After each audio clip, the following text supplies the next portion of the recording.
So who knows what this is?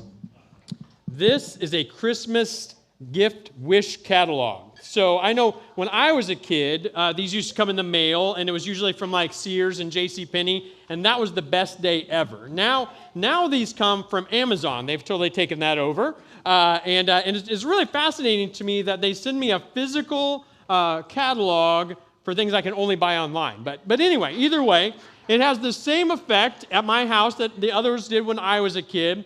These come to my house, and my kids get them, and they go through, and they circle and put their initials by all the toys that they want, which is all of them, right? And so they make this wish list of what they're hoping for to get for Christmas. And you know, as we think about that this morning, about hope and Christmas, you know, there's a couple of ways that we can look at that. Because there's a couple of ways we can define hope. So one way that we define hope is a desire or a wish, something we want to happen, but we're not sure if it's going to happen. You know, maybe you hope that you'll be rich one day, or maybe you hope that you never get sick, or maybe you hope that for Christmas you're going to get the Lego Ultimate Millennium Falcon Adult Collector's Edition that's got 7,541 pieces and is a really reasonable price of $846. So maybe that's my wish. But anyway, and that is in the catalog. So just so you know, if anyone's wondering. But so that's one way we can define hope, is a desire or wish we're not sure is going to happen. The other way we can define it, though, is something in the future that you can count on with certainty. That we hope for heaven one day. That we hope that when we get together with friends and family that we're refreshed and we're encouraged. That we hope at Christmas when we get together and we exchange gifts that we will experience love in a fresh and a new and a full way. See, the first kind of hope is based on ideas and transactions, something we give and get. But the other type of hope is based upon relationships and people. So let me help you out with this with an illustration of how that might look. So my mom used to always tell us the story about my Uncle Pete, her brother, that the year that he got a spanking machine for Christmas. So my Uncle Pete was kind of a wild, outrageous, rambunctious kind of a kid. He lit himself on fire with matches once. Twice, he talked my mom into doing something that resulted in stitches. Once, an epic sled ride down a hill they shouldn't have been on. And once, taunting her through a plate glass window that she put her hand through. He often found himself sitting in the middle of a room on a stool, not able to touch anybody or anything because that was the only way they could discipline him. So one year Christmas comes around, and he, just like my kids and me and maybe you, got the catalog out and circled the things and put his initials down, all the things he hoped for. But his parents said, if you don't behave, all you're getting for Christmas is a spanking. And so he worked hard and thought he was doing really good. And so Christmas morning comes, and he, just like maybe many of you did when you were a kid, got up early and snuck into the living room to see what Santa brought, right? And so when he gets in there and he looks and sees what's under the tree, he begins crying and screaming. Wakes the whole house up, mom and dad coming out bleary-eyed, like, what in the world is going on? Who's dying? And he's in there and he goes, there's a spanking machine under the Christmas tree and it has my name on it. Well, what he had was a little toy tractor with a seat, that you could ride on, and it was wrapped in paper. But that looked just like, in that dimly lit room, a cupped hand waiting to give him that Christmas morning spanking. So he relied on hope that his actions, his behavior was going to get him what he deserved.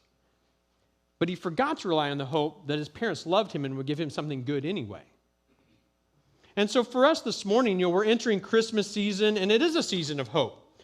And for all of us, we may not have the same catalogs, but we all have a catalog with things that we've put initials beside that we're hoping to have this Christmas. Maybe you're hoping this Christmas to have some breakthroughs in some relationships. You hope that some people will come home for Christmas. You hope that some people who aren't getting along will get along. You're hoping to have a good time this year with Christmas. Maybe you're hoping this year for something better than you've had. That as you come into this next year, that you'll find companionship rather than loneliness. That you'll experience joy rather than depression. That you'll find success in things where you've only seen failures.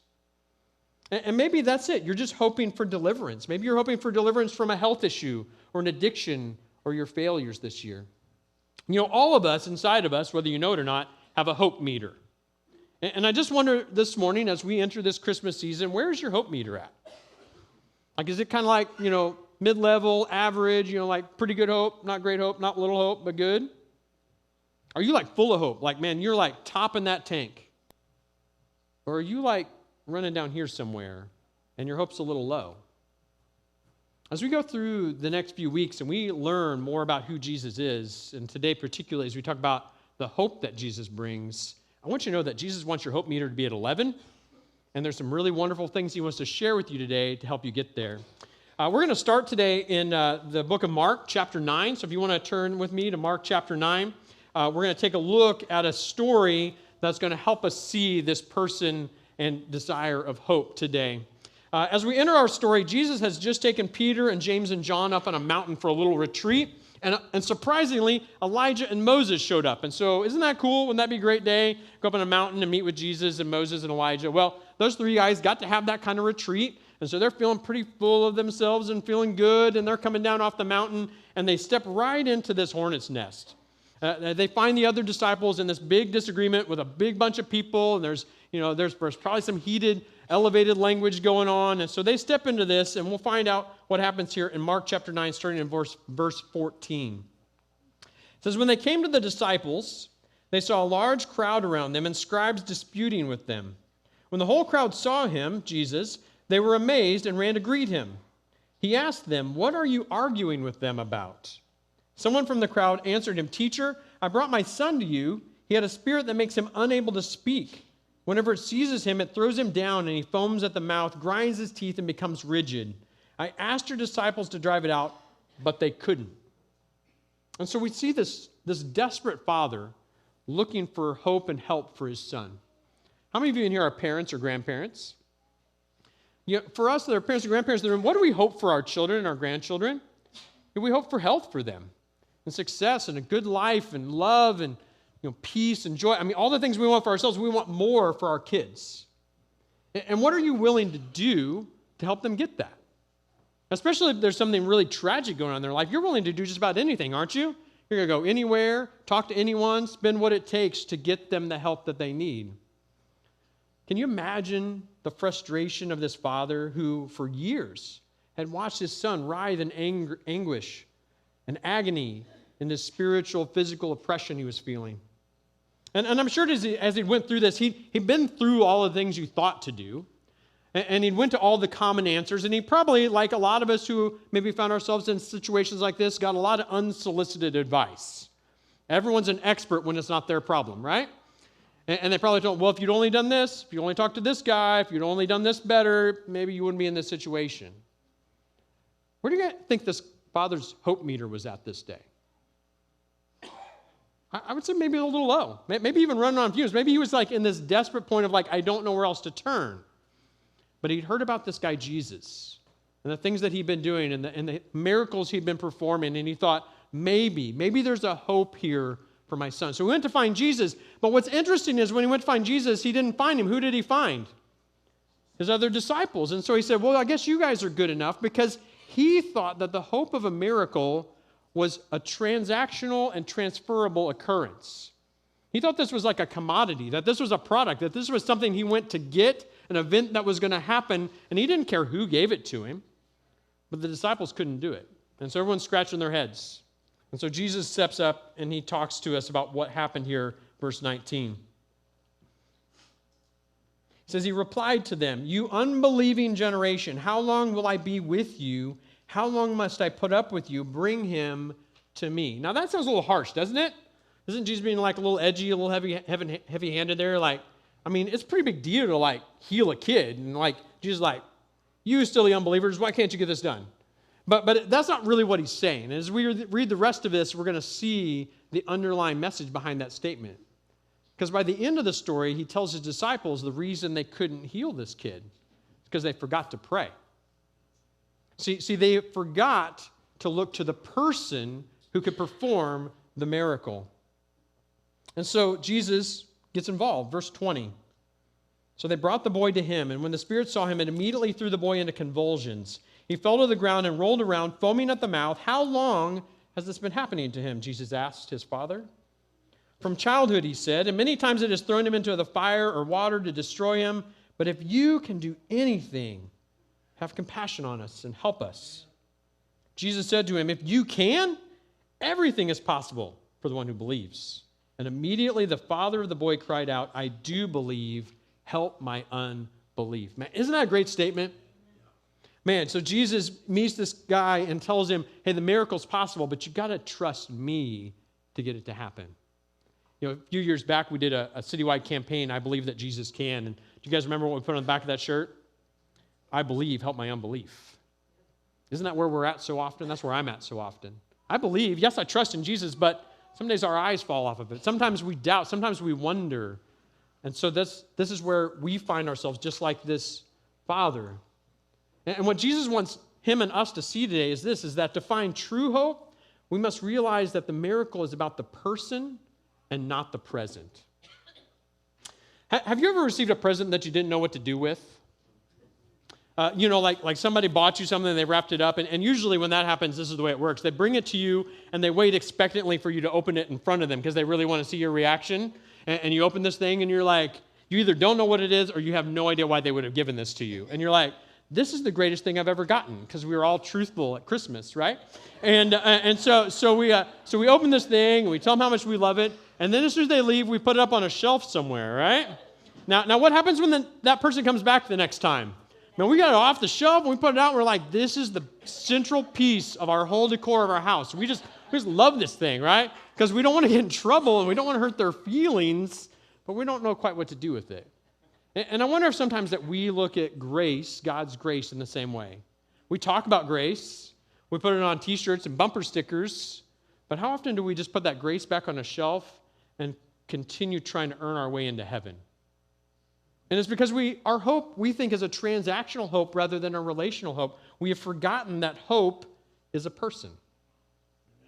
Jesus is hope. And there's a lot of us in here who have that in our yard, right?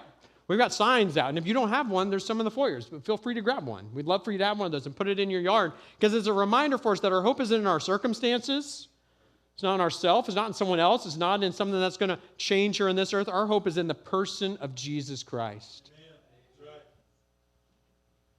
And so our present circumstances don't matter as long as we have our eyes on Jesus. Jesus tells a story about another father and son in Luke chapter 15, if you want to turn there. And in this story, the father represents God, and the son, there's actually two sons, they represent us. And the reason I want us to look at this story is because if grace is a person and hope is a person, then we need to get to know that person, don't we? If that's how this thing is going to work, we got to get to know this person. And so in this story, we're going to see a picture of the person of hope and grace that is God. You may have heard this story before. It starts out with a teenage kid saying he wants all the presents out of the catalog and he wants them now, which I get. I have some teenagers in my house. I understand that, right? But what's amazing to me is what happens when this teenager asks his father this question.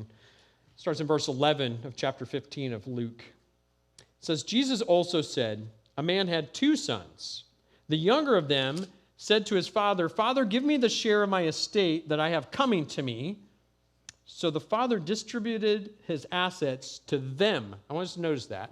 Not to the one, but to both of those sons. And so essentially this son comes up to the dad and says, Dad, I don't want to wait till Christmas, and I really don't want to wait till you die to get my inheritance. I want it now. And what does this father do? He gives it to him. Isn't that crazy? That doesn't even make any sense, does it? It's like, if my kid came and asked me that, I was like, get out of here, man. No way, right? Like we tell our kids to buzz off. Like, you're crazy. This is never happening. But God is so gracious and so generous, and his grace sometimes doesn't make sense. His grace is sometimes beyond what we could imagine or what we even think may be the best interest of God himself. He is gracious to us beyond what we could believe. And so he gives these sons their inheritance, but then we immediately see the consequences, right? We see what happens when we foolishly live for immediate gratification. And this younger son finds himself broke and broken and filthy and hungry and feeding dirty pigs and wishing he could eat the pig slops. And it says he comes to his senses. And as he comes to his senses, he realizes he's going to have to go back and humble himself and talk to his dad. And if you've ever been in a situation like that, you probably did a lot what this young man did, is you began to write a speech, because you knew you were about to have a really hard conversation. And you wanted to say the right thing so that you would find the right grace and favor so that you would maybe not be in this terrible situation. And so that's what this young man did. He prepared this speech, and he got ready, and he rehearsed it all the way back home. But I want us to watch what happens as he gets close to home. This is in verse 14.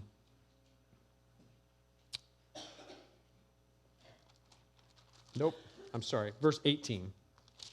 Verse 18, it says this, I'll get up and go to my father and say to him, Father, I have sinned against heaven and in your sight. I'm no longer worthy to be called your son. Make me like one of your hired workers. So that's his speech. I was wrong. I need your help, and I know that I don't deserve it. Would you at least let me be like a slave to you so I at least don't have to live outside and I at least have food to eat? So he got up and went to his father. But while the son was still a long way off, his father saw him and was filled with compassion. Remember, we're watching to see what God the Father does here. He ran and threw his arms around his neck and kissed him. And the son said to him, Father, I've sinned against heaven and in your sight. I'm no longer worthy to be called your son. But the father told the servants, Quick, bring out the best robe and put it on him. Put a ring on his finger and sandals on his feet. Then bring the fattened calf and slaughter it. And let's celebrate with a feast because this son of mine was dead and is alive again. He was lost and is found. So they began to celebrate. And so as we kind of unpack what just happened there, I want us to notice a few key phrases. So one of them is this, is that while the son was a long way off, did you notice what happened with that kid's speech? The dad interrupted him and didn't let him finish. And probably partly because it wasn't really the best speech, was it? It really wasn't going to get the job done. And more than that, that's not what the father was waiting for. I think a lot of times we think of God like this, is that he's just watching us crawl through the dirt, and he's just waiting for us to get all the way up here so he can say, I told you so. That's not what this dad did. What did it say? As soon as he saw that his son had turned around and was heading back this way, what did he do? He ran to him while he was a long way off. Now, something interesting about the son's speech is this, is that he said, I'm no longer worthy to be called your son. Was he ever worthy? Had he ever done anything really to earn that position? No, that was a right of his birth, wasn't it? That was about relationship, not about a transaction or actions that he had completed. It's the same reason that when Jesus was talking to Nicodemus in John chapter 3, we looked at this last week, what did he tell him he had to do to be saved? He'd be born again. Because salvation isn't about my success. It's about my relationship to a family, and that family is God my Father.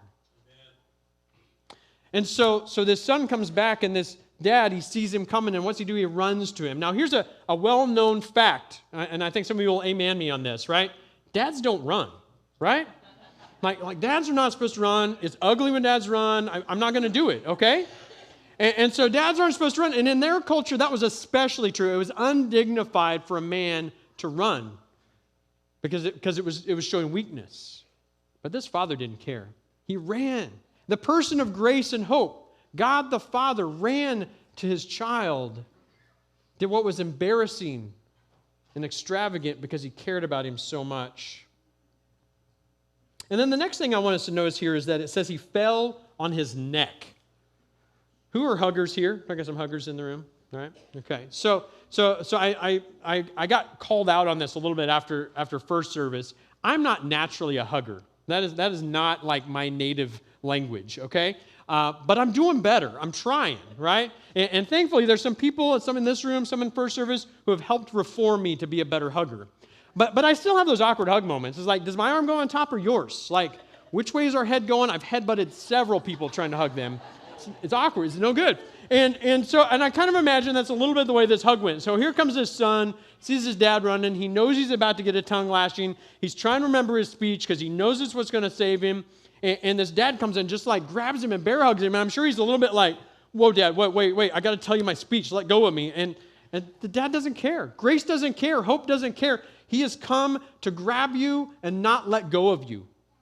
That is the person of grace. That is God the Father. But to really get through all of this, we have to see the other side of the story. Because how many sons were there? There's 2 sons, right? Verse 25. Now his older son was in the field. And as he came near the house, he heard music and dancing. So he summoned one of the servants, questioning what these things meant. Your brother is here, he told him, and your father has slaughtered the fattened calf because he has come home safe and sound. Then the older son became angry and didn't want to go in, so his father came out and pleaded with him. But he replied to his father, look, I've been slaving many years for you, and I have never disobeyed your orders, yet you never gave me a goat so that I could celebrate with my friends. But when this son of yours came, who's devoured your assets with prostitutes, you slaughtered the fattened calf for him? Son, he said to him, here comes. You are always with me, and everything I have is yours. But we had to celebrate and rejoice because this brother of yours was dead and is alive again. He was lost, and he is found. One of the greatest enemies of our hope is our pride. Pride tells us that we should get what we deserve. And that was the younger son's problem, both at the beginning and the end of his story. At first, he thought he deserved everything, and at the end, he thought he deserved nothing, and that was his pride. But pride also tells us that other people should get what they deserve, and that's what the older son's problem was. He couldn't believe that the father would be that generous and that gracious to that no-good son of his. But did you hear what the father said to him? Everything I have is yours. Who did he give his assets to at the beginning of the story? Both of the sons. He says, you didn't have to earn it. You didn't have to work hard. You didn't have to check off all those boxes. Everything I have is already yours. See, pride keeps us from seeing the grace and the hope that God wants to give us. And what this story really should lead us to realize as we bring this home for ourselves and our own hope meters is that it's only when the pain of trying to do it on our own is great enough that we can truly see that Jesus is offering us something better. It's only, let me say that again, it's only when the pain of trying to do it on your own strength is great enough that you're going to turn around and you're going to see that Jesus is standing there offering you something way, way, way better.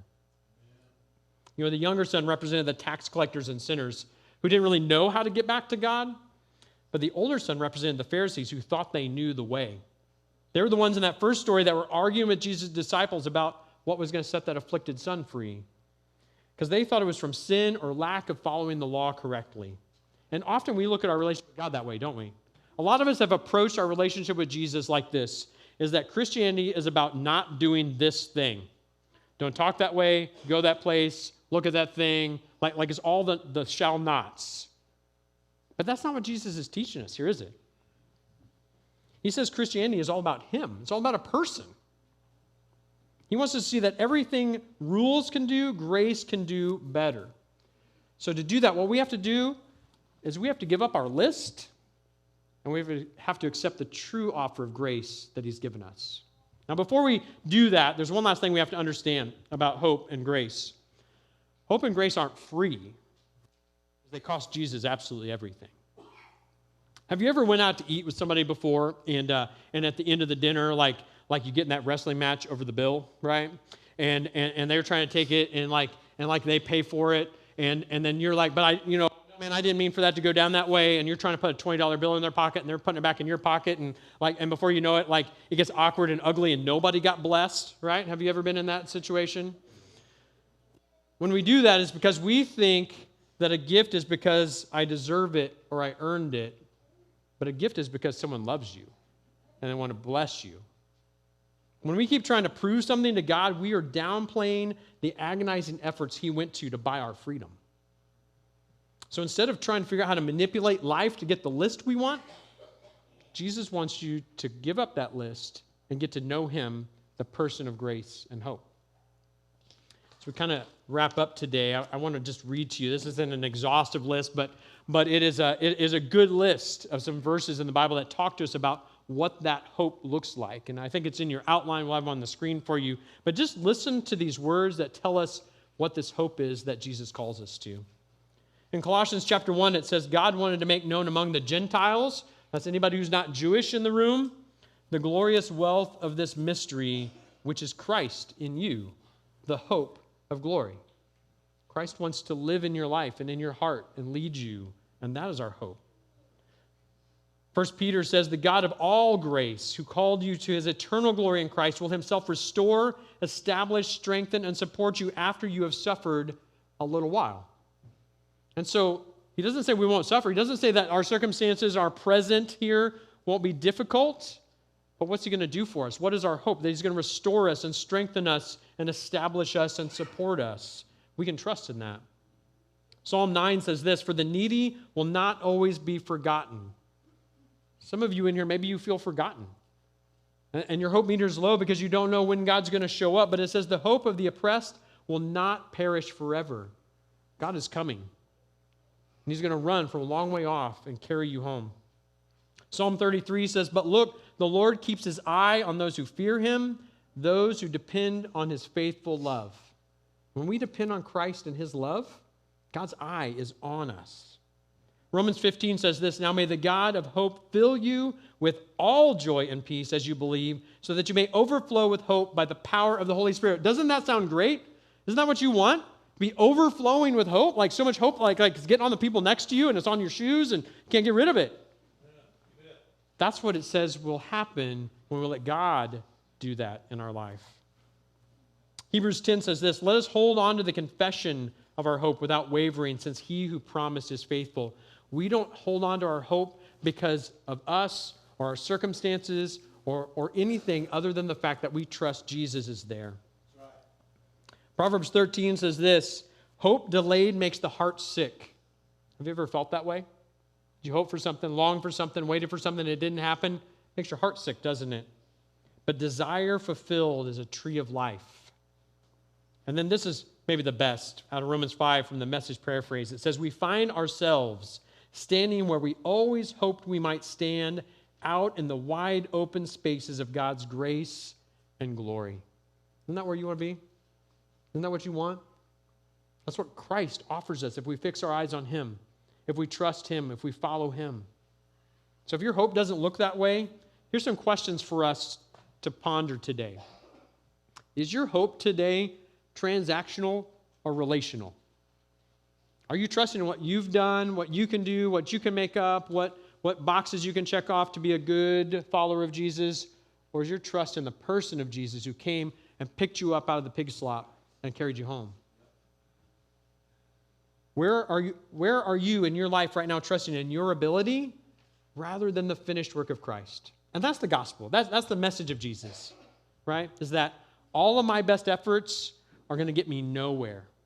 That I'm separated from God, but God looked down and saw that, and in his grace and his love, he did something about it by sending Jesus to die on the cross. And when he died on the cross, what did he say? It is finished. Why do we keep taking that back down? Have you accepted that you're not worthy of his grace because he offers it to you lavishly anyway? This season, this Christmas, we're going to be talking about Jesus. Every week, we're going to talk about another part of who Jesus is because we have to learn to know him. So this day, let's put our hope in Jesus that we might receive the offered gift of grace. Would you guys stand with me?